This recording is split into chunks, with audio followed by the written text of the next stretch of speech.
Good morning class. Class हमारे पास जैसे अगर हम इलेक्ट्रिक एनसीईआरटी की बात करें तो एनसीईआरटी के अकॉर्डिंग हमारे पास चार चैप्टर जो फर्स्ट चार हमने किए हैं अभी तक, उसमें से फर्स्ट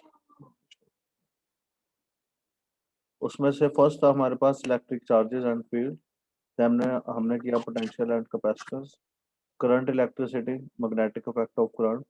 अब मैग्नेटिक इफेक्ट ऑफ करंट करने के बाद हम मैग्नेट की प्रॉपर्टीज पढ़ेंगे और हमारे पास फिफ्थ चैप्टर आ गया मैग्नेटिज्म। अभी मैग्नेटिज्म के बाद 24 जून ऑनवर्ड्स मैं आपको करवाऊंगा ऑप्टिक्स, और ये हमारा 1 जुलाई तक कवर हो जाएगा ऑप्टिक्स सारे का सारा। ऑप्टिक्स के बाद हम चलेंगे मॉडर्न फिजिक्स, जिसमें मैं आपको कराऊंगा एटम्स एंड न्यूक्लियस, जो आपने ग्रेड 11 में पढ़ा हुआ है केमिस्ट्री में, और ड्यूल नेचर, ये भी आपने पढ़ा हुआ है ग्रेड 11 में, रेडियो एक्टिविटी जिसमें आता है। और उसके बाद सेमीकंडक्टर। मीन्स जुलाई में हमारा जो टारगेट रहेगा जुलाई 15 तक, ठीक है, वो सेमीकंडक्टर्स तक होगा। और सेमीकंडक्टर्स करने के बाद हमारे पास बच जाएगा सिर्फ ईएमआई एंड एसी और ईएम वेव। ये सिर्फ दो चैप्टर हमारे पास बचेंगे, और ये हम करेंगे सितंबर में।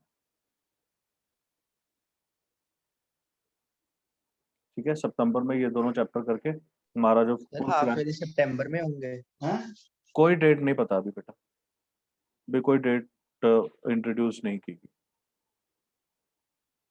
ठीक है, तो जब भी होंगे हमारे ओके सर। पास देखो मिड 15 जुलाई से लेके 1 सितंबर तक का जो टाइम होगा, उस सारे के सारे ड्यूरेशन में हम सिर्फ और सिर्फ न्यूमेरिकल्स करेंगे। Okay okay sir. सर। ठीक है, न्यूमेरिकल के अलावा और कोई भी चीज़ नहीं की जाएगी।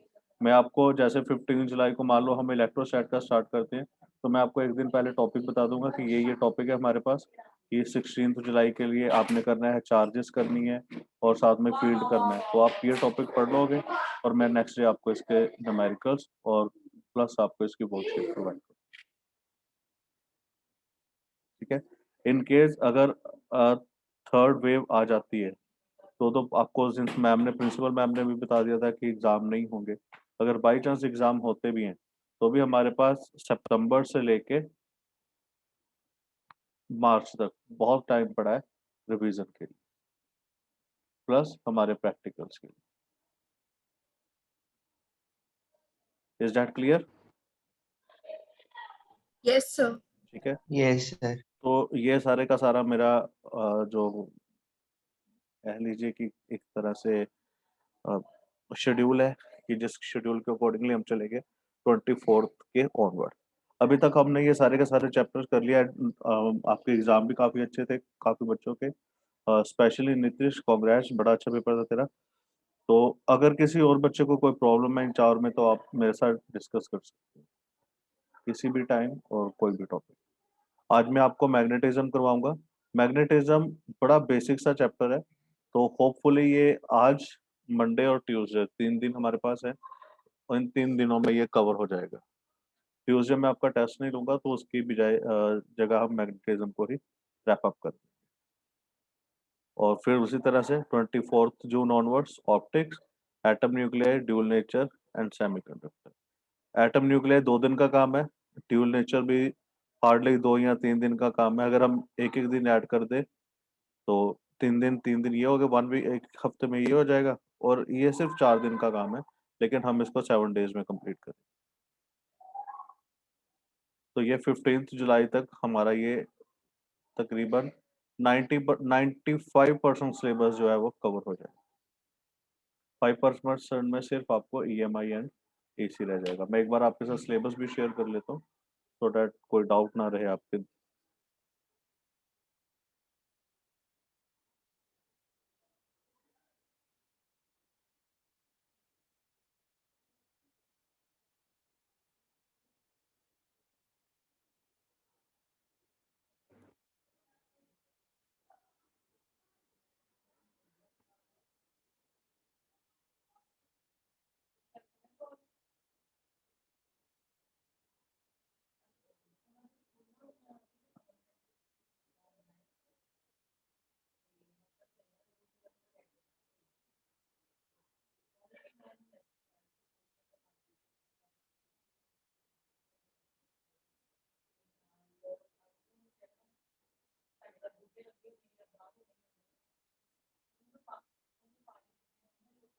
सिलेबस विजिबल है बेटा आपको? Yes sir.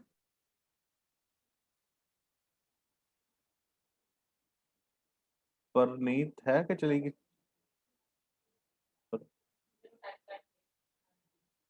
सर हाँ मैं हूँ। मुझे लगा शायद आजकल रैबिट से ज्यादा खेल रही है, आवाज नहीं आती ना, कोई रिस्पॉन्स नहीं। No sir. उन्हीं के साथ तो नहीं गोद में लेके बैठी रहती है हर टाइम? वो सर मम्मा गुस्से होते हैं ब्लैंकेट के ऊपर रखने के लिए, वो भी भारी है। चलो अच्छी बात है।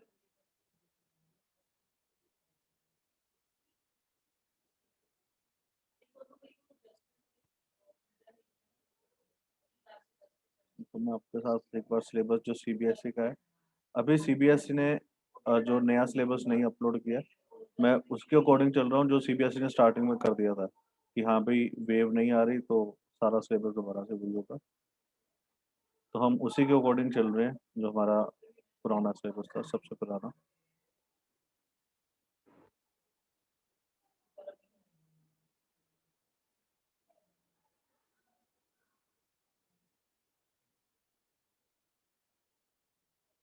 हाँ जी।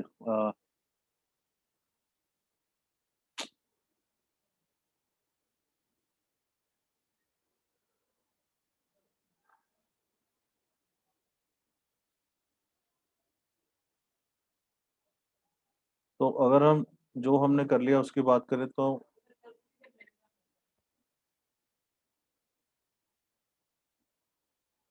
यूनिट 1 हमारा कंप्लीट हो चुका है, ये थे 16 मार्क्स। यूनिट 2 भी हो गया, करंट इलेक्ट्रिसिटी। और मैग्नेटिज्म और मैग्नेटिक इफेक्ट हमारा हो चुका है, मैग्नेटिज्म हम कर रहे हैं। तो ये रहता है 12 मार्क्स का। उसके बाद यूनिट 4 और 5 ये हम करेंगे सितंबर में, ठीक है। ये 5 मार्क्स का रहता है और ये सिर्फ आपका रहता है 3 नंबर का।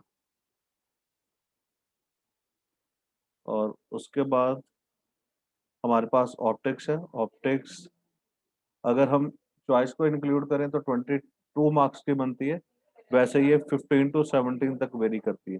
कई बार ईएम वेव में से कोई क्वेश्चन नहीं आता, तो मैं यहाँ पे से 16 मार्क्स का लिख लेता हूँ। ड्यूल नेचर एटम न्यूक्लियाई ये 12 मार्क्स के, ये फ्री के नंबर है, क्योंकि जो ग्रेड 11 में आपने केमिस्ट्री में पढ़ा है वही चीज़ आप इसमें पढ़ोगे। और उसके बाद जो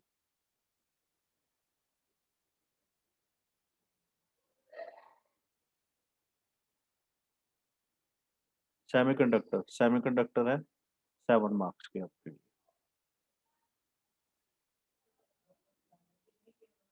तो ये कितने हो गए? और नीतीश गिन तो जरा।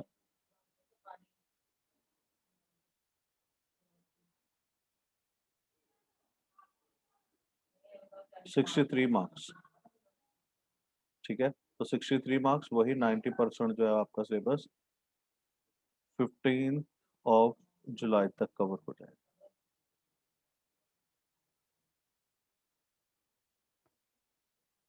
और 15 जुलाई से 1 सितंबर तक सिर्फ न्यूमेरिकल।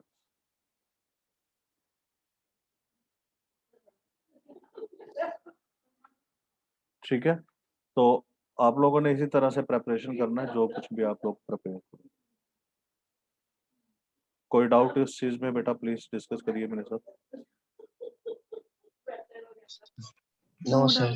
हो जाएगा ना बड़ा इजीली, कोई ऐसी चीज नहीं है ना होने वाली। ऑप्टिक्स बड़ा आप बड़ा एंजॉय करोगे आप ऑप्टिक्स को, क्योंकि आपने ग्रेड 10 में भी पढ़ा हुआ है और वैसे भी बहुत ईजी है। एक ही कंसेप्ट है जो हर जगह पे यूटिलाइज होता है, और इसके रे डायग्राम इतने अच्छे हैं कि आप लोग बार बार इसको चैप्टर को रिवाइज। और सबसे बड़ी बात 17 मार्क्स, और अगर चॉइस को इंक्लूड करूँ तो 22, और पासिंग मार्क्स कितने हैं? 24, ठीक है। तो अबव 95, जो बच्चे अबव 95 स्कोर को सोच रहे हैं उनके लिए तो ये do and die hard situation. इसमें हर एक चीज आपको आनी चाहिए, तभी आपका 95 से अबव मार्क्स है। बाकी सब तो ठीक है। तो हम स्टार्ट करते हैं विद द चैप्टर मैग्नेटिज्म। तो मैग्नेटिज्म में क्या कुछ आप करोगे वो सारे का सारा।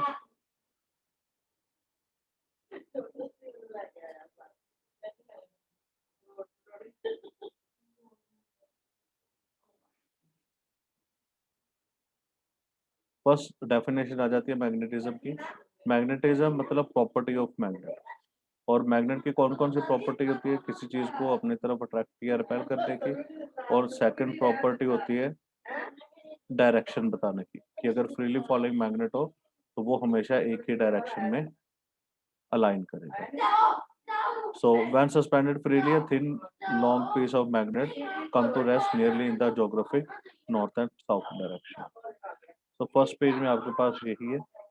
अर्थ भी एक अपने तरफ से मैग्नेट है। ग्रेड 8 में हमने परफॉर्म भी किया था, शायद नीतीश को याद हो। नीतीश ग्रेड 8 मेरे से की थी ना?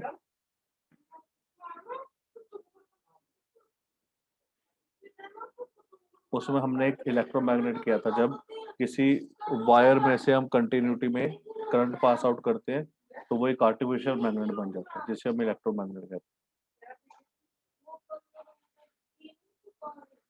देन इज पावर मैग्नेट, जिसमें एक नॉर्थ एंड साउथ पोल रहता है। होर्सशू मैग्नेट, अब बेसिक प्रॉपर्टी आपने पढ़ी हुई है मैग्नेट की। अट्रैक्टिव, डायरेक्टिव, मतलब जब भी फ्रीली सस्पेंड करेंगे तो ये नॉर्थ साउथ डायरेक्शन में होगा। Like pole repel and unlike attract. Magnetic field, जो उसके सराउंड फील्ड होगा, that is known as magnetic field. Uniform magnetic field, जो एक जैसा फील्ड रहेगा यहाँ पे हर जगह। ये उसके डायग्राम है। Magnetic pole, north and south pole, they always exist in a pair. Monopole कभी भी एग्जिस्ट नहीं करेंगे। और उसके बाद हमने मैग्नेटिक इंडक्शन, कि जो मैग्नेटिक इफेक्ट है वो इंड्यूस हो जाएगा किसी भी आयरन पीस में जब हम उसके पास कोई मैग्नेट रखेंगे। Repulsion is the surest test, क्योंकि अगर हम दो मैग्नेट को लेकर आए, नॉर्थ नॉर्थ रिपेल करेंगे तो हमें पता चल जाएगा कि मैग्नेट है। लेकिन अगर हम किसी आयरन पीस की चेंज करें, साइड चेंज करें, तो वो हमेशा उसको अट्रैक्ट नहीं करेगा। So repulsion is the surest test. Then magnetic axis, ये बहुत इंपॉर्टेंट लाइन डेफिनेशन है। The line The line passing through the pole of magnet is called magnetic axis। और इसी तरह से इक्वेटर, जो कि लाइन पास होती है मैग्नेट के सेंटर में से। मैग्नेटिक लेंथ, हमने डाइपोल लेंथ किया था, दो चार्जेस के बीच में डिस्टेंस। तो मैग्नेटिक लेंथ भी क्या है हमारे पास? दो पोल्स के बीच का डिस्टेंस। कूलम्ब्स लॉ हमने किया था इलेक्ट्रोस्टैट में, अब कूलम्ब्स लॉ है मैग्नेटिक फोर्स में। वहां पे हमने लिखा था Q1 Q2, यहाँ पे हम लिखेंगे QM1 QM2। QM1 और M2 मेरे पास क्या है? मैग्नेटिक पोल्स की स्ट्रेंथ। ये सारी के सारी उसकी डेफिनेशन जो हमने कूलम्ब्स लॉ में की थी सेम। वहां पे हमने किया था डाइपोल। इलेक्ट्रिक डाइपोल क्या था? इलेक्ट्रिक डाइपोल महक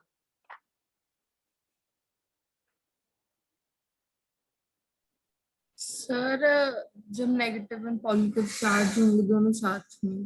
हाँ, तो उसे हम नाम देते हैं मैग्नेटिक डाइपोल, टू इक्वल और ऑपोजिट चार्जेस। सिमिलरली मैग्नेट में भी क्या होगा? टू इक्वल और opposite magnetic force separated by certain distance. तो ये इसकी कुछ प्रॉपर्टीज हैं। वहां पे हमने किया था magnetic dipole movement, product of electric dipole movement, product of either charge into dipole length. Similarly magnetic dipole movement में product of either dipole, magnetic dipole into dipole length. बिल्कुल सेम, कोई भी चीज चेंज नहीं होगी यहाँ पे, बस Q की जगह QM1 आता रहेगा। ये उसका न्यूमेरिकल सेम है। Then electric line of force की थी, यहाँ पे मैग्नेटिक लाइन ऑफ फोर्स बिल्कुल सिमिलर, जो कुछ था सब सारे का सारा। वहां पे हमने किया था electric field of a electric dipole at a axial line. यहाँ पे आ जाएगा हमारे पास magnetic field of a bar magnet at a axial line. याद है ये एक्सप्रेशन? वहां पे इलेक्ट्रिक फील्ड चैप्टर में किया था हमने। Yes sir. नीतीश आ गया? नीतीश सर याद है। बेटा रिस्पॉन्स दो ना। दिशा, परमीत और यस सर। रिस्पॉन्स दो बेटा। और एक्सियल के बाद हमने इक्वेटोरियल किया था magnetic electric field of a electric dipole at a equatorial point. ये same, got it? Yes sir.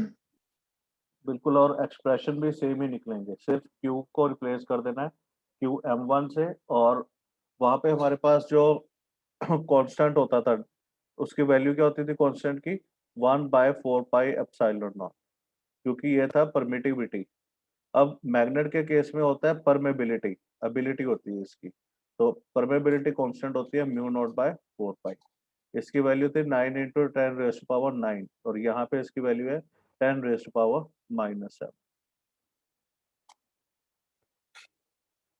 ठीक है बच्चों, उसी तरह से हमने μ0/4π ना। हाँ हाँ μ0/4π। ठीक है, अगर अकेला μ0 आ जाए तो μ0 की वैल्यू 4π इंटू 10⁻⁻7। ठीक है, यस सर। वहां पे हमने किया था टॉर्क ऑन इलेक्ट्रिक डाइपोल, यहाँ पे हमारे पास है टॉर्क ऑन मैग्नेटिक डाइपोल। तो कुछ भी ऐसा चेंज नहीं हो रहा, सारी हर एक चीज जो है वो सेम रहेगी, कोई भी ऐसा डिफिकल्टी नहीं होगी इसमें।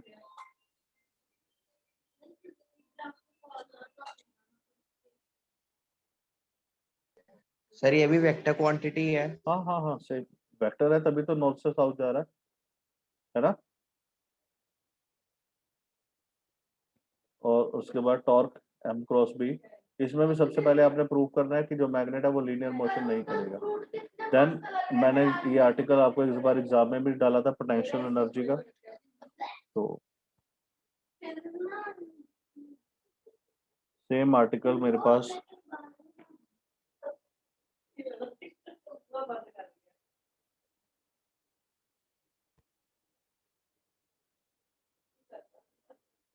सर आर्टिकल सेम है, बस थोड़ी कांस्टेंट्स वगैरह की वैल्यू चेंज हुई है ना। सिर्फ एक इस चीज की वैल्यू चेंज है कि वहां पे चार्जेस थे, यहाँ पे मैग्नेट मैग्नेट है, QM आ जाएगा वहां पे, और कुछ भी चेंज नहीं है, ओके बाकी सर। सारी चीज सेम।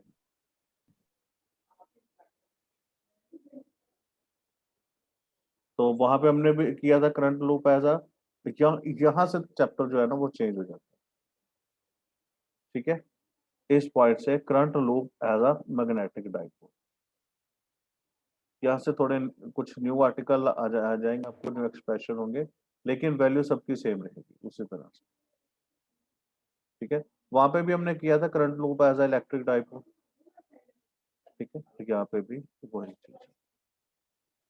तो स्टूडेंट आपके लिए बस आज के लिए इतना ही काम है कि आपने इस पॉइंट तक सारा रिवाइज करके रखना है, current loop as a magnetic dipole dipole, so that Monday हम इसके ऑनवर्ड मूव कर सकें।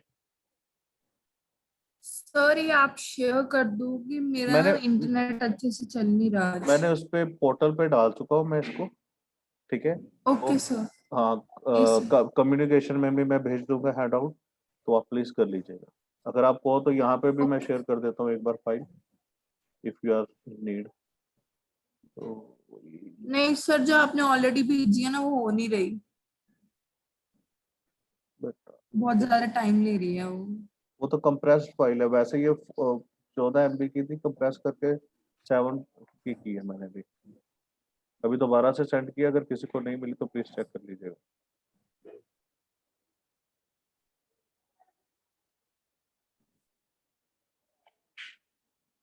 तो मंडे ऑनवर्ड मैं स्टार्ट करवाऊंगा आपको करंट लूप से। ठीक है, और मंडे और ट्यूसडे में से में ये चैप्टर जो है हमारा कंप्लीट हो जाएगा। Okay sir.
हो जाएगा ना बच्चों यहाँ तक सारा?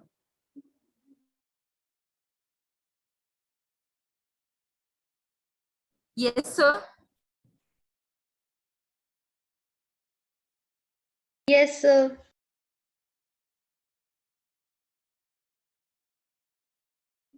Thank you very much, wish you a very happy weekend. तो आप इसे रिवाइज करके रखिए। Thank you, sir.